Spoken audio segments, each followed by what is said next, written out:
بسم اللہ الرحمن الرحیم. جی السلام علیکم ورحمۃ اللہ وبرکاتہ. الصلاۃ والسلام علیکہ یا رسول اللہ. میں سب سے پہلے دل کی عطا گہرائیوں سے شکریہ ادا کرتا ہوں حضرت صاحب کا, ثاقب رضا مصطفی صاحب کا. اس میں کوئی شک نہیں ہے کہ میرے پاس اگر میں یہ فیصلہ کرنا چاہوں کہ میرے پاس ان کے لیے محبت, عقیدت مندی میں زیادہ کیا ہے, تو شاید میں فیصلہ نہیں کر پاؤں گا.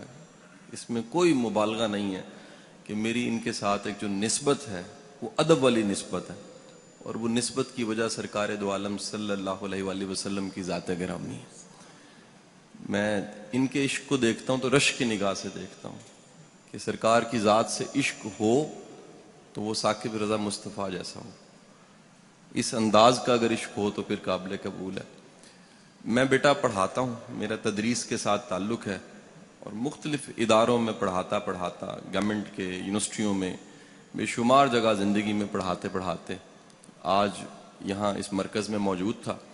تو میری یہ خوش بختی کہ آپ سے میں بات کر رہا ہوں. ایک چھوٹا سا موضوع میں چاہوں گا, ایک چھوٹی سی تمہید کے ساتھ اس موضوع کی طرف جاؤں.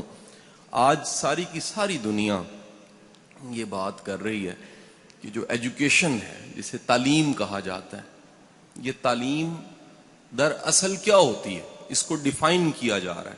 جیسے دنیا میں کوئی بھی چیز آتی ہے اس کے 20, 25, 30 سالوں کے بعد اسے رد کیا جاتا ہے, پھر ایک نیا ٹرینڈ چلتا ہے. آپ مثال لے لیجئے, ایجوکیشن کو میں سمجھانے کی طرف بعد میں آتا ہوں. کئی ایسی میڈیسنز ہیں جو 30 سال پہلے کھائی جاتی تھیں, آج تحقیق نے ثابت کیا ہے کہ وہ دوائیں جو ہیں وہ کھانے کے قابل نہیں ہیں, ان سے نقصانات زیادہ ہو رہے ہیں, فائدے کم ہو رہے ہیں. تعلیم کو, ایجوکیشن کو دنیا نے کئی بار ڈیفائن کیا. آج تک ایجوکیشن ورلڈ کی ہسٹری میں, دنیا کی تاریخ میں تعلیم کیا ہوتی ہے اس کو بڑی بار ڈیفائن کیا. لیکن جتنی بار ڈیفائن کیا ہے, 3 چیزیں ہر دور میں ایجوکیشن میں مشترک سملر ملی. یعنی وہ ریکارڈڈ ہسٹری میں 10,000 سال پہلے ہوں, 2,000 سال پہلے ہوں, 500 سال پہلے ہوں, یہ ماڈرن ایرا ہو جس میں بڑا مشکل ہو گیا, فتن کا دور ہے, اس میں خیر اور شر میں تمیز کرنا بڑا مشکل ہو گیا. کوئی زمانہ ہو, تعلیم جسے تعلیم کہا جاتا ہے, اس میں 3 چیزیں سملر دنیا میں آج بھی ملتی ہیں, پہلے بھی ملتی ہیں. وہ دینی تعلیم ہے, دنیاوی تعلیم ہے, کوئی تعلیم ہے. 3 چیزیں اگر اس میں نہیں ہیں تو آج کی ماڈرن ریسرچ یہ بتاتی ہے وہ تعلیم نہیں ہے. اب آپ نے فیصلہ کرنا ہے کہ میری ساری گفتگو کے اختتام پہ 3 چیزوں جن کا میں نے تذکرہ کیا ہے, کیا وہ تینوں چیزیں ہم یہاں سے لے رہے ہیں؟ اگر لے رہے ہیں, یقیناً لے رہے ہیں, تو پھر ہمیں پورے اعتماد کے ساتھ یہ کہنا چاہیے تینوں چیزیں اگر ہم میں موجود ہیں تو ہم اس ہارورڈ اور آکسفورڈ سے پڑھے سے بہتر ہیں. یہ کہیں خیال آتا ہے نا جی کہ جی میں ایک ٹاٹ والے اسکول سے پڑھا ہوں, محمدی پور سے نکلا ہوں, کالج بھی مناسب تھا, یونیورسٹی چلا گیا, کہیں نہ کہیں اندر خیال پکتا تھا کہ شاید کوئی کمی ہے, وہ میرے سے زیادہ لائق ہیں لمز والے بچے, زیادہ لائق ہیں ہارورڈ آکسفورڈ سے پڑھے ہوئے. لیکن وقت نے ثابت کیا اگر وہ 3 چیزیں جو میں گنوانے جا رہا ہوں اگر آپ میں مجھ میں ہیں تو ہارورڈ سے پڑھو, آکسفورڈ سے پڑھو, ہم اس سے بدرجہ بہتر ہیں. وہ 3 چیزیں کیا ہیں؟ ان کو ماڈرن ورڈ میں انہوں نے 3 C's کا نام دیا. ABC ہوتا ہے نا, ABC, 3 C's. 3 C's انہوں نے کہا اگر ایجوکیشن میں 3 C ہیں تو وہ تعلیم ہے, اگر نہیں ہے تو وہ جہالت ہو سکتی ہے. اب وہ تعلیم یونیورسٹی, کالج, مدرسہ, اسکول, مونٹیسوری کہیں پر دی جا رہی ہے, اگر وہ 3 C's اس میں ڈال دیے گئے ہیں تو ایجوکیشن ہے. 3 C's کیا ہیں؟ پہلا C انہوں نے کہا جی تعلیم ایک ایسا عمل ہے جس کے نتیجے میں پہلا C بچوں میں پیدا ہو جاتا ہے, اور اس کا پہلے C کا نام ہے کانفیڈنس, اعتماد. اگر اعتماد نہیں پیدا ہوا, اعتماد کے بغیر تعلیم نہیں ہے. اب یہ ماڈرن کہہ رہا ہے, میرا ماننا یہ ہے, میرا ایمان ہے اس بات پہ کہ ایک مومن کے پاس جو کانفیڈنس ہوتا ہے وہ دنیا میں کسی کے پاس نہیں ہوتا. ایمان دنیا کا سب سے بڑا کانفیڈنس ہے. ایمان کیا ہے؟ میرا رازق میرا رب ہے. میں علامہ صاحب ایک دفعہ ٹریننگ دے رہا گورنمنٹ کے افسروں کو, تو ایک ایسے افسر ہیں وہ اس وقت گجرانوالہ میں تعینات ہیں.